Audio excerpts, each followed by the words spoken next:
जिस प्रकार से लोकतंत्र की हत्या हो रही है, 143 सांसदों को एक दिन में निलंबित किया जा रहा है, तो आज इस समय संवैधानिक ढांचा बिगड़ गया है। कमलनाथ ने जिद न किया होता, अगर एक समझौता हो गया होता और कुछ सम्मानजनक सीट दे दिए होते, तो आज उत्तर प्रदेश वहाँ मध्य प्रदेश का परिणाम ये ना आता जो आया है।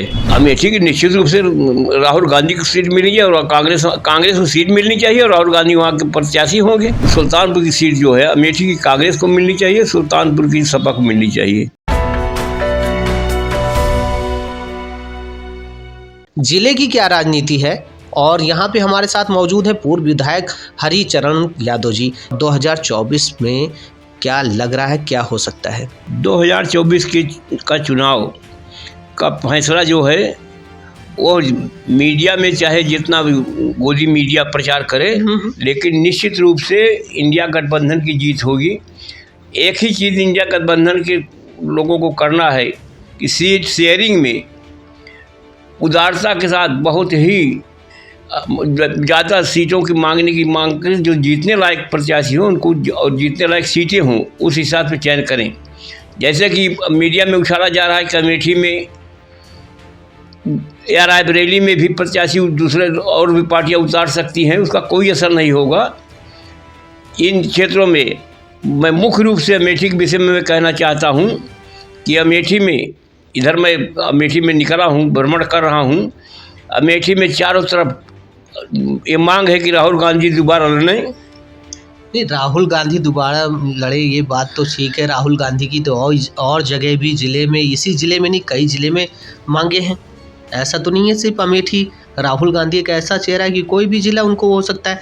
मगर जहां सीट शेयरिंग की बात होगी, जो पहले से अगर आप 2017 का आप उठा के देखेंगे उसका पूरा वो क्या रहा, कैसे रहा, तो जैसे आरजेडी है, आरएलडी है, यहाँ पे बिहार का है, तो वो नीतीश कुमार कह रहे हैं मुझे तो कुछ नहीं मालूम, मैं 17 सीट पे मेरे विधायक थे, मैं 17 अपने पे रखूँगा। लालू जी आप फैसला कीजिए, आपको क्या चाहिए क्या नहीं चाहिए, कांग्रेस को क्या चाहिए क्या नहीं चाहिए। अगर बिहार की राजनीति देखेंगे इस तरीके से, अमेठी के देखेंगे, मगर लग क्या रहा है कि इंडिया गठबंधन कहाँ तक सक्सेस होगा जब सीट शेयरिंग का ही मामला क्लियर नहीं हो पाएगा तो?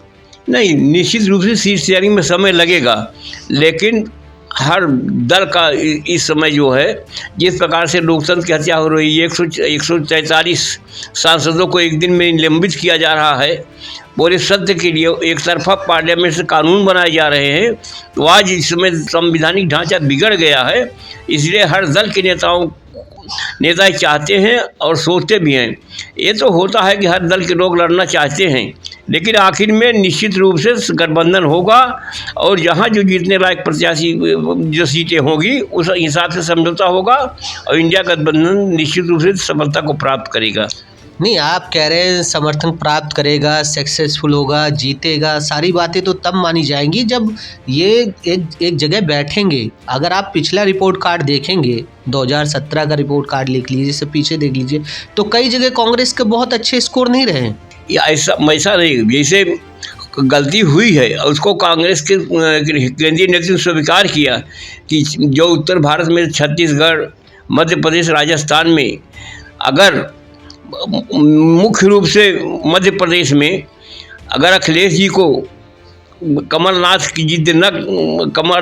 ने जिद न किया होता, अगर एक समझौता हो गया होता और कुछ सम्मानजनक सीट दे दिए होते, तो आज उत्तर प्रदेश वहाँ मध्य प्रदेश का परिणाम ये ना आता जो आया है। वहाँ वोटों का विभाजन हुआ, उसका खामियाजा निश्चित रूप से कांग्रेस को भोगना पड़ा। बिल्कुल सही करें, वोटों का विभाजन हुआ और खामियाजा भुगतना पड़ा। ऐसा में तो कहीं ये नहीं है कि एक जगह इंडिया गठबंधन किया जा रहा है और दूसरी जगह फिर कहीं आगे चल के विभाजन का फिर मुंह देखना पड़ जाए।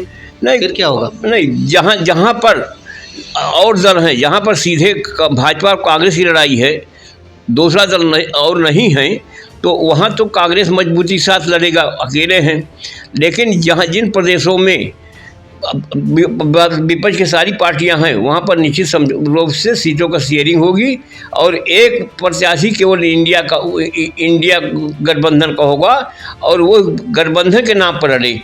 उसमें पार्टी का नाम तो रहेगा, लेकिन प्रत्याशी होगा इंडिया गठबंधन का। बिल्कुल सही है, इंडिया गठबंधन, जब इंडिया गठबंधन हो जाएगा तो प्रत्याशी इंडिया गठबंधन का रहेगा, ना कि अपनी पार्टी का रहेगा। इस तरीके से ये होने के बाद में आपको क्या लग रहा है, अमेठी से किसको सीट मिलनी चाहिए, चलिए यही बताइए आप।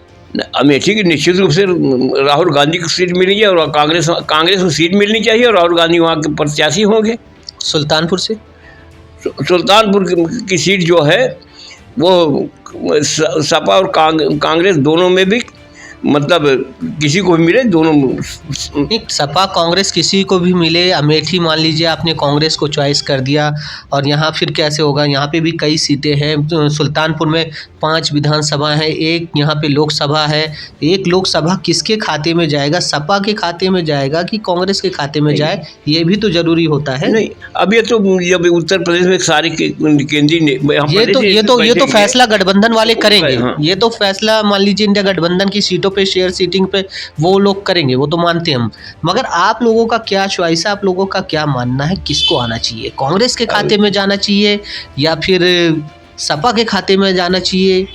इस संबंध में तो मेरा अपना व्यक्तिगत विचार है कि यह सुल्तानपुर की सीट जो है अमेठी की कांग्रेस को मिलनी चाहिए, सुल्तानपुर की सपा को मिलनी चाहिए।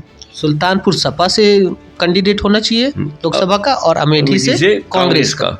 ये यहाँ का अपना मानना है। आसान ये समीकरण मेरे विचार से, हाँ। मेरे व्यक्तिगत विचार से यही अच्छा होगा।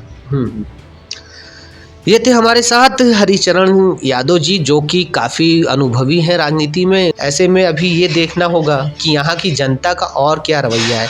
ऐसे ही खबरों के साथ में और राजनीति सरगर्मियाँ जो तेज़ हो रही हैं उसके साथ में हम आपके आगे पेश करेंगे। और न्यूज़ टाइम नेशन के लिए सहयोगी योगेश के साथ नफीस खान, सुल्तानपुर।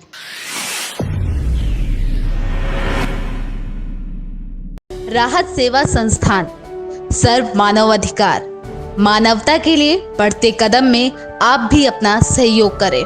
सब्सक्राइब करें आपका अपना चैनल न्यूज़ टाइम नेशन, और हर खबर सबसे पहले पाने के लिए बेल आइकॉन जरूर दबाएं। और हाँ, खबरें पसंद आ जाएं तो लाइक और शेयर करना ना भूलें।